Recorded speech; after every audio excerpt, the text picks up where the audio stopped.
ल गाइज कता ससुराली लाग्यो है हामी खसीको मासु खाइदिन फेरि दे दो त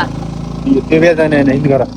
के हुन्छ चिरिने मासु नभए बिना मासुको माइत खल्लो हुन्छ मसमा ल्याउनु पर्ला का जोले मासु खाए पनि गएको हामीलाई खसीको चाहियो खसीको यत्रो घोरले खसी दसैँ हो यो खसी काट्ने चोइ के हो त चोइ त दसैँ नभए यो सानो दसैँ हो के सानो दसैँमा पनि सानो दसैँमा ती सानो खानुपर्छ सानो है क्या अरू खानुपर्छ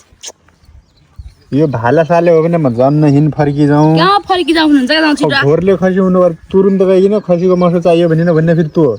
म फेरि त्यहाँ गइकिन होइन पर्दैन फेरि मासु खानुपर्छ र दसैँमा मासु खानुपर्छ र भन्छु म त्यहाँ भन्न त फेरि तर मन चाहिँ मेरो फेरि मासु हो फेरि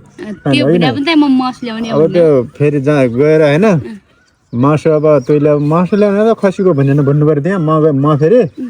छोड्दै पर्दैन मासु खानुपर्छ र भन्छु म भन्नु त तँलाई त्यो भन्ने मात्रै हो क्या फेरि मासु फेरि चाहियो